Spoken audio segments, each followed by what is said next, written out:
আমার সোনার বাংলা আয়তন হিসাবে 13তম সবচেয়ে বড় রাজ্য ভারতবর্ষের এবং জিডিপি দিক দিয়ে 6 নম্বর স্থান রেখেছে এই মুহূর্তে। আমাদের ভারতবর্ষের এই যে রাজ্যটি কথাই ছিল ছিল বাঙালিরা যেটা আজকে ভাবে বাদ বাকি ভারতবর্ষ সেটা কালকে বা পরশুদিন ভাবে। কিন্তু এই সোনার বাংলাটাকে সোনা থাকতে দেওয়া হয়েছে এক সময় যখন মুঘলরা রুল করতো আমাদের দেশে, তখন শুধু বাংলার জিডিপি পুরো পৃথিবীতে 12% কন্ট্রিবিউশন ছিল। এখন সেই জায়গায় ভারতবর্ষে 6 নম্বর হয়েছে। তার কারণ তার কারণ যদি আপনি খতিয়ে দেখেন,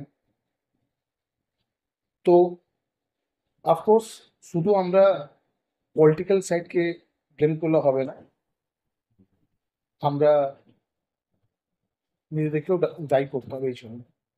তার কারণ কি জানেন? আমরা লোকের কথায় ভেসে থাকি। আমাদের ইতিহাস দেখে নিন আপনি, আমরা যখনই কারোকে বিশ্বাস করেছি তখন সে আমাদেরকে উল্টো প্রতিঘাত করেছে। জাস্ট এক্সাম্পল, আপনি মীর জাফরকেই দেখে নিন। ইংরেজদেরকে বাংলায় ঢুকতে সাহায্য করেছিল। আজকে তো মীর জাফর নেই, কিন্তু কিছু কিছু মীর জাফর এমন ছেড়ে দিয়ে গেছে তার পেছনে, যেটা তারপরেও বারবার তাকে মনে করিয়ে দেয়। ইলেকশনের আগে নন্দীগ্রাম এতবার ভিজিট করেছেন উনি, এতবার এসছেন গেছেন, নিশ্চয়ই মুখ্যমন্ত্রী বলে কথা, রাজ্যের মুখ্যমন্ত্রী উনি। বিজেপি এক ক্যান্ডিডেট ওনার এগেনস্টে ওখানে ইলেকশন লড়েছিলেন। জিত হারের দিকে যাচ্ছি না, কে জিতেছে কে হেরেছে সেটা যাচ্ছি না, কিন্তু তারপরে মুখ্যমন্ত্রী পার্সোনাল কটা ট্যুর দিয়েছেন নন্দীগ্রামে। একবার খতিয়ে দেখবেন, দীঘা জগন্নাথ মন্দির কারেন্ট রুলিং পার্টির দ্বারা তৈরি এক বড় মাইলস্টোন। এর দ্বারা অফকোর্স দীঘাতে নিশ্চয়ই, আমরা সবাই জানি দীঘা একটা টুরিস্ট স্পট এবং দীঘাতে নিশ্চয়ই টুরিস্ট বেড়েছে, কিন্তু দীঘার কাছাকাছি কয়েকটা টুরিস্ট স্পট আছে, শঙ্করপুর, তাজপুর, মন্দারমণি। এই যেরকম দীঘা দিদির নিজের সন্তানের মতন ভেবেছেন, ওকে ডেভেলপ করেছেন নিজের হাতে, নিজে আমি যেটা শুনেছি পুরো প্ল্যানটা নাকি দিদির, কিভাবে কি ডেভেলপ হবে, কিভাবে কিরকম লাইট লাগানো হবে, কোন দিক দিয়ে লোক ঢুকবে, কোন দিক দিয়ে লোক বেরোবে, লোকের সুবিধা অসুবিধা সব সাইডটা দেখে দিদি জিনিসটা তৈরি করেছেন। কিন্তু উনার কি এটা উচিত করে না? দীঘার কাছাকাছি যে বাদ বাকি টুরিস্ট স্পট যেরকম শঙ্করপুর, তাজপুর, মন্দারমণি, জুনপুর, এসব জায়গাগুলো কিছুটা ডেভেলপ করা হতো। আমি জানি না এর পেছনে কি পলিটিক্যাল ইস্যু আছে।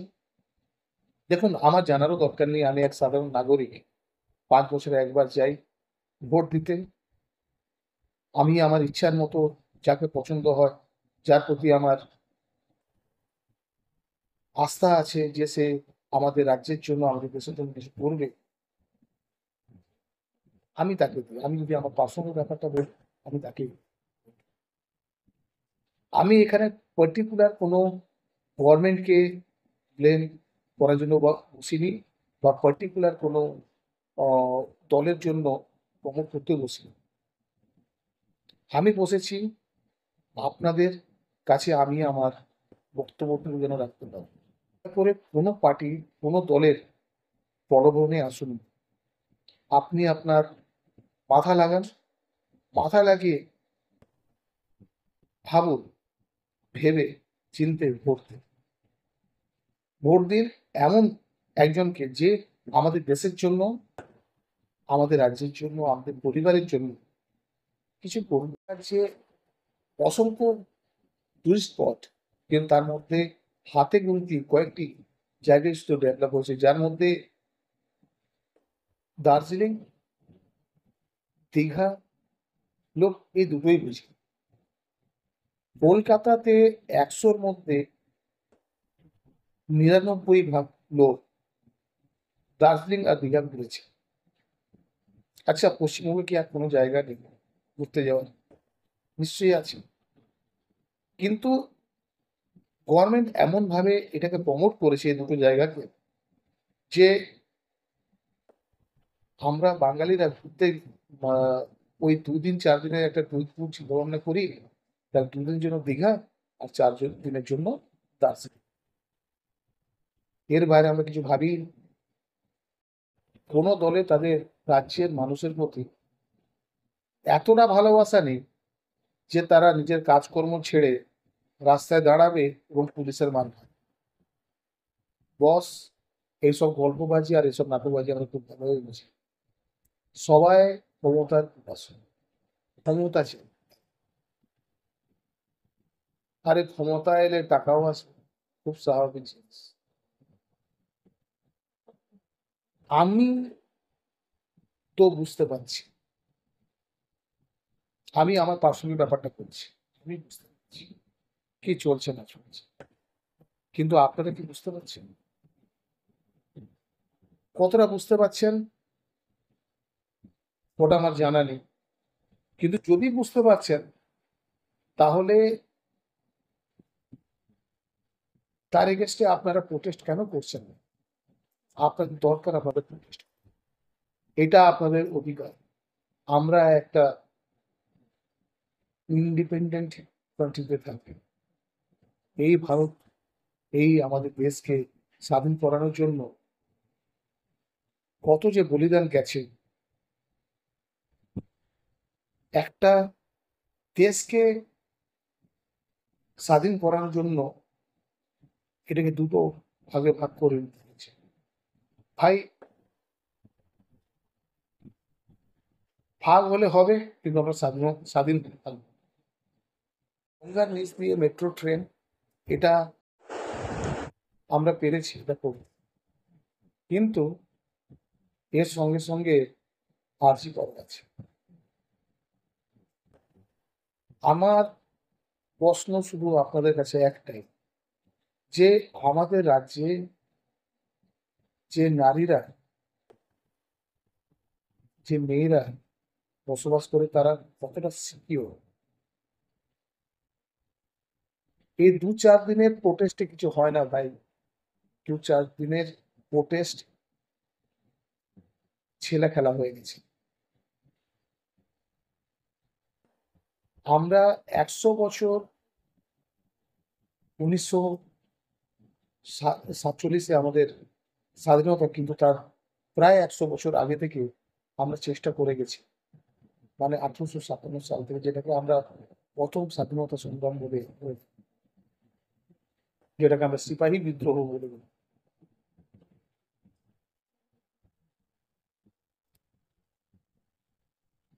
কি জানেন, আসলে লাঠি আপনাদের হাতেই আছে, কিন্তু সেই লাঠিটাকে কোথায় ইউজ করতে হবে, সেই যে দিকটা দেখানোর লোক আপনাদের কাছে।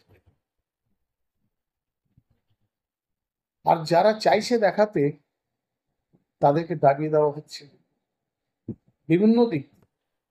সে কি জানেন, আমরা বারবার আঘাত খাওয়ার পরেও সেই সেই লোকের কথাই বেশি।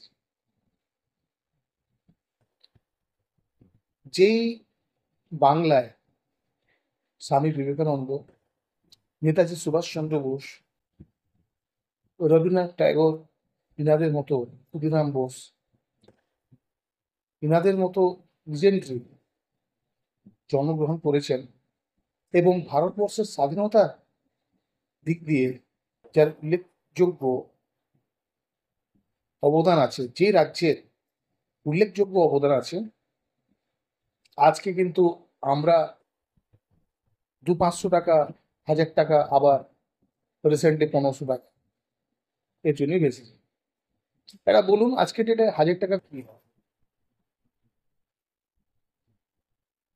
এই 1000 টাকার প্রতিলোভন দিয়ে হাজার হাজার মানুষকে বোকা বানিয়ে যাচ্ছে। আমি আজকের পশ্চিমবঙ্গের এই অবস্থার জন্য দায়ী নিশ্চয়ই গভর্নমেন্টকেই করবো, আজকের গভর্নমেন্টকেই করবো, আজকের রুলিং পার্টিকেই করবো। তার একটা কারণ যে প্রতিবার ঠিক ইলেকশনের আগে আমাদের কাছে এমন এমন কিছু কিছু প্রলোভন চলে আসে যার দ্বারা আমরা বেঁচে যাই। দেখুন না, যদি একটা উদাহরণ দিয়ে বলি, লক্ষ্মী ভান্ডার 500 টাকা মাসে মাসে, আবার পরে বারে যখন দেখি না চাপ বাড়ছে তখন আবার 1000 টাকা। এটা কিন্তু 5,000 টাকা পৌঁছতে বেশি সময় লাগবে, প্রতি মাসে 5,000 টাকা, তারপর 10,000 টাকা।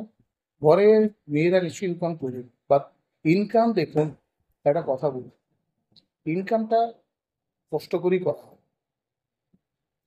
ঘরে বসে বসে যখন আপনাকে কেউ টাকা দিচ্ছে, এই জিনিসটা নিশ্চয়ই মাথায় আসা দরকার আছে যে কেউ আজকের ডেটে সে কত বড় পার্টি জানার দরকার নেই, কিন্তু কেউ কারুকে নিজের নিজের ভাইকে, যে বাপ নিজের ছেলেকে বিনা কারণে কোনো টাকা বা কোনো অর্থ দেয়। বাবা আগে টাকা দেওয়ার আগে ছেলেকে জিজ্ঞেস করে এই টাকা কি, আমার কষ্টের টাকা। কিন্তু আপনারা 5 বছরে একবার গিয়ে একটা ভোট দিচ্ছেন, যার দ্বারা প্রতি মাসে আপনাদের কাছে 1,000 টাকা করে ব্যাংকে ঢুকে যাচ্ছে। আমি এর জন্য দায়ী particular chief minister Shrimati Mamata ব্যানার্জিকে করে লাভ নেই। কারণ ওনার নিচে তলায় যে মন্ত্রীরা যে কাজকর্মগুলো করে গেছেন, যে মানে কর্মকাণ্ডগুলো করে গেছেন, ওটাকেই ব্যাকআপ দিতে গিয়ে মুখ্যমন্ত্রী নিজেই লোকেদের কাছে একজন অপরাধী হিসেবে বসেছেন। পশ্চিমবঙ্গ এক সময় ব্রিটিশদের মেন বিজনেস হাব ছিল। আরে আচ্ছা, যারা এসে আমাদের ভারতবর্ষে দীর্ঘ 300 বছর ধরে রুল করে গেছে, তার কি নিহতি বোঝা ছিল?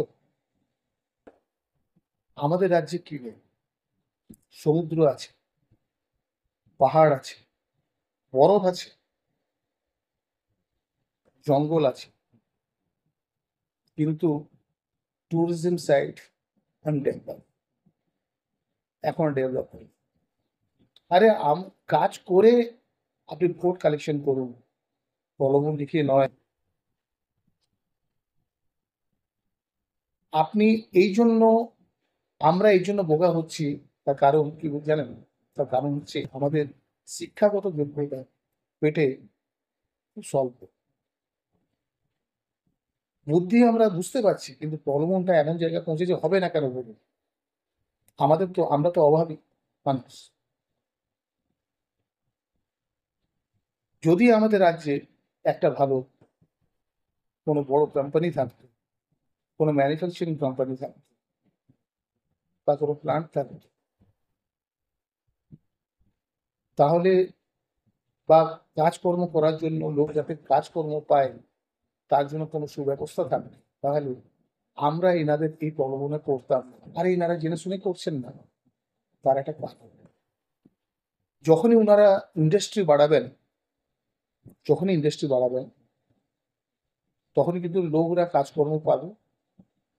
লোকরা কাজকর্ম পাওয়ার পরে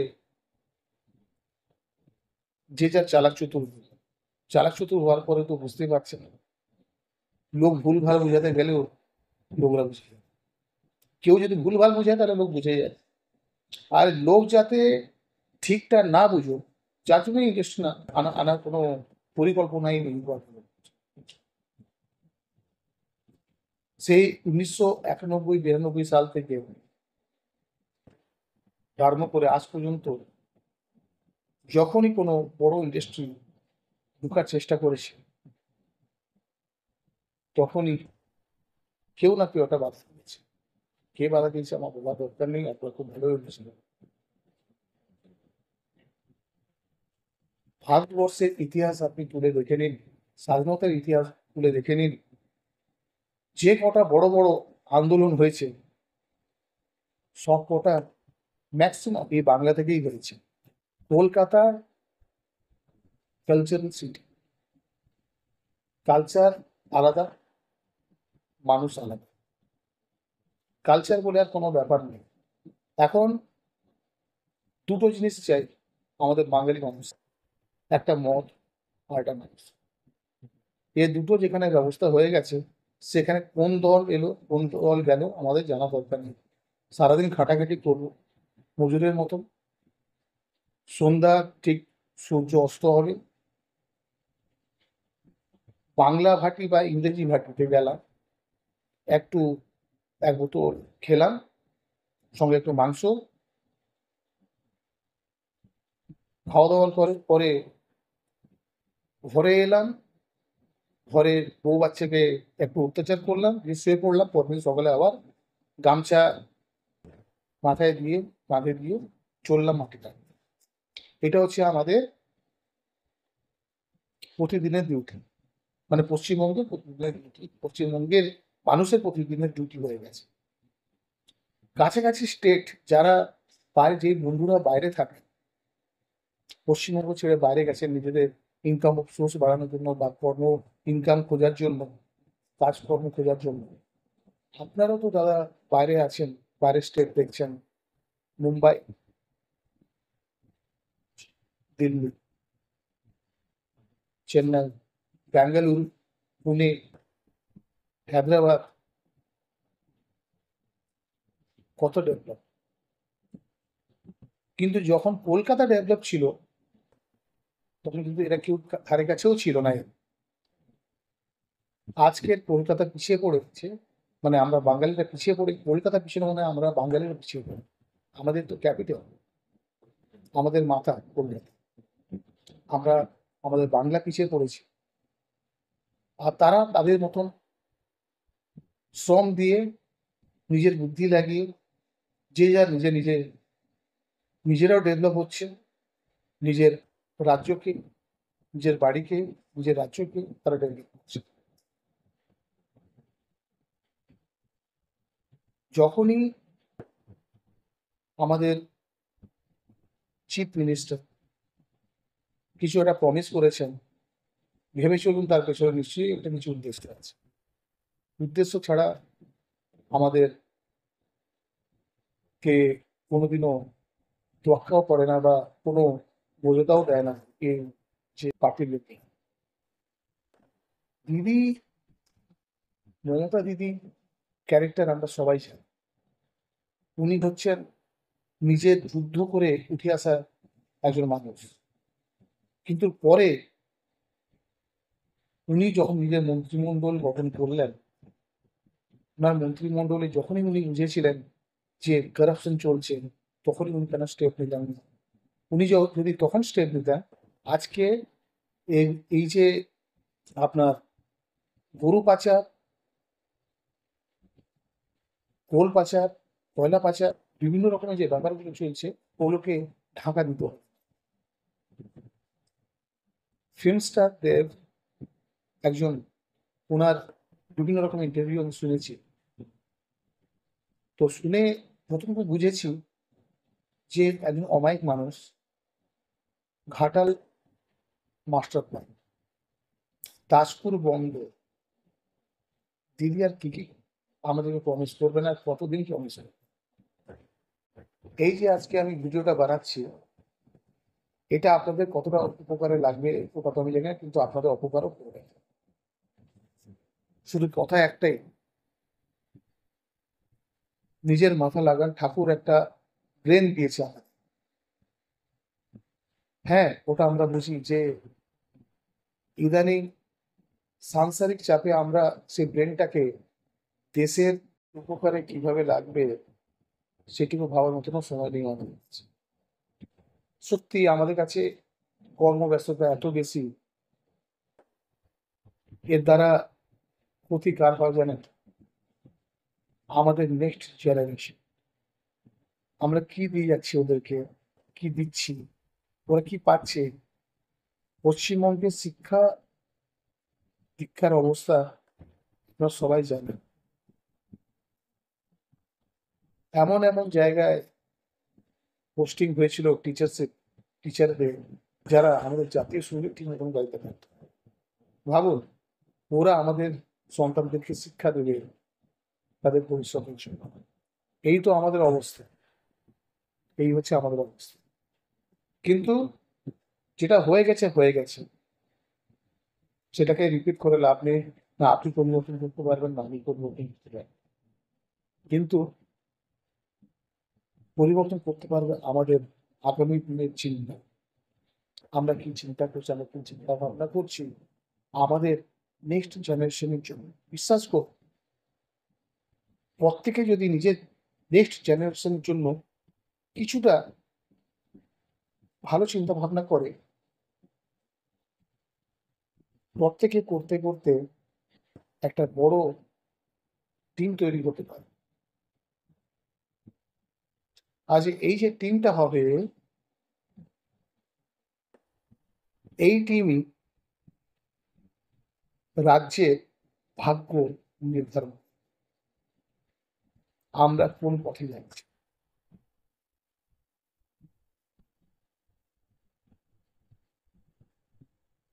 শিক্ষা হচ্ছে আমাদের অধিকার, আমাদের বাচ্চাদের অধিকার। সরকারি স্কুল তার অবস্থা অনেকে জানেন আর অনেকে জানেন না। আর যারা জানেন না ওনাদেরকে বলে দিচ্ছি, একবার শুনে রাখ। মাস্টার মশাইদের উপরে প্রচুর চাপ। কিসের চাপ? পড়াশোনার নয়, ডিউটির চাপ। পড়াশোনা যে করাবে তার সেই ডিউটির চাপ। আরে ভাই, তোমাদেরকে তো সেই কাজেই রাখা আছে। আর তার জন্য কিন্তু তোমরা নিশ্চয় একটা মোটা অঙ্কের টাকা, যে টাকাটা হচ্ছে গভর্নমেন্ট নিজের পকেট থেকে দিচ্ছে না, সেটা কালেকশন করছে আমাদের মতন পাবলিক আসছে।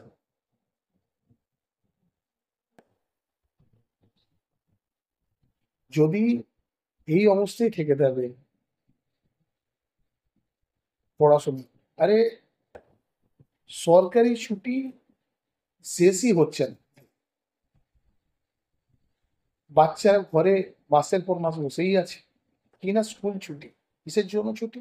না অমুক অমুক জন্মদিন, তমুক জন্মদিন, আজকে এটা হয়েছে, কালকে সেটা হয়েছিল, যার জন্য স্কুল ছুটি। আরে 365 দিনের মধ্যে 300 দিন স্কুল ছুটি থাকে, তারা বাচ্চারা পড়বে কেন? রাজা রামমোহন রায় সতীদাহ প্রথা শেষ করেছিলেন, যেটা আমরা ইতিহাসে পড়েছি। আমাকে মনে হচ্ছে আমরা আস্তে আস্তে আবার পিছিয়ে পড়েছি। আস্তে আস্তে আমরা সেই 150-200 বছর পিছনে চলে যাচ্ছি। আরে বাচ্চারা যদি না পড়াশোনা করে তাহলে কি করবে? ঘরের মেয়েকে বাবাদের মাথায় আসবে, যদি পড়াশোনা না করে তাহলে বিয়েটাই করে দাও।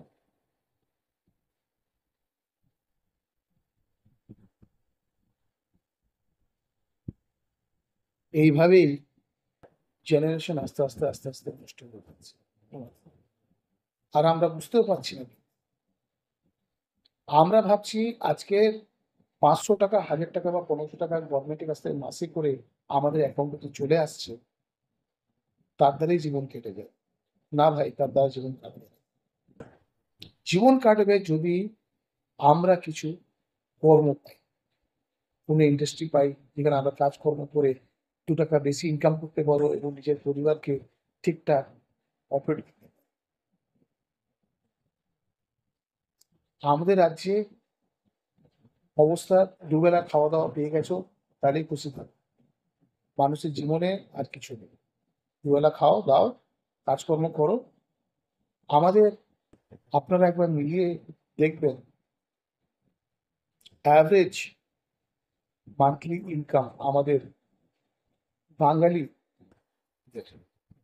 এই পশ্চিমবঙ্গের কথা বলছি, পশ্চিমবঙ্গের মধ্যে যদি এটা যদি ঠিকঠাক থাকতো, তাহলে আজকাল বাঙালিরা গিয়ে বাইরের স্টেটে কর্ম করতে।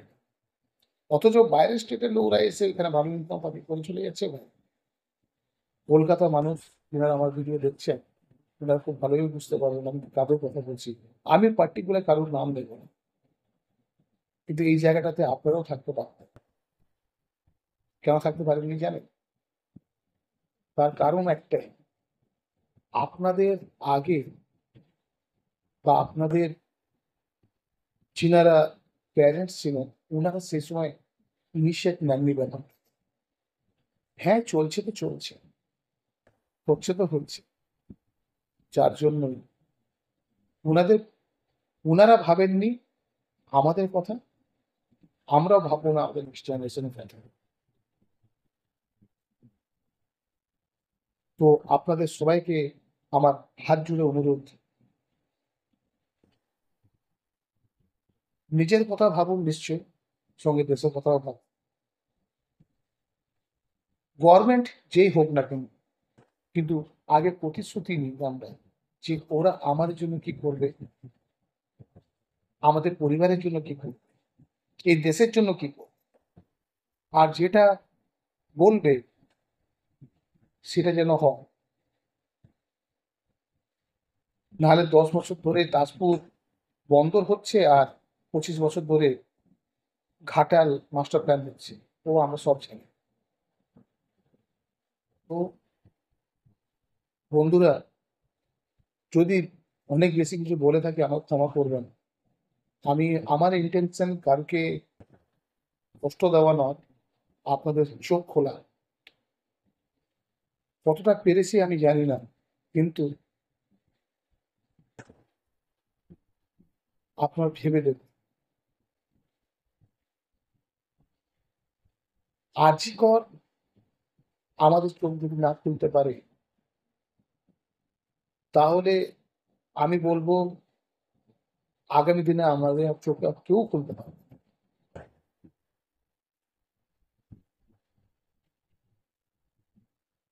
তাই হলো আমার শেষ বক্তব্য রেখে আমি এই ভিডিওটাকে এখানে শেষ করি। Thank you and Jai Hind.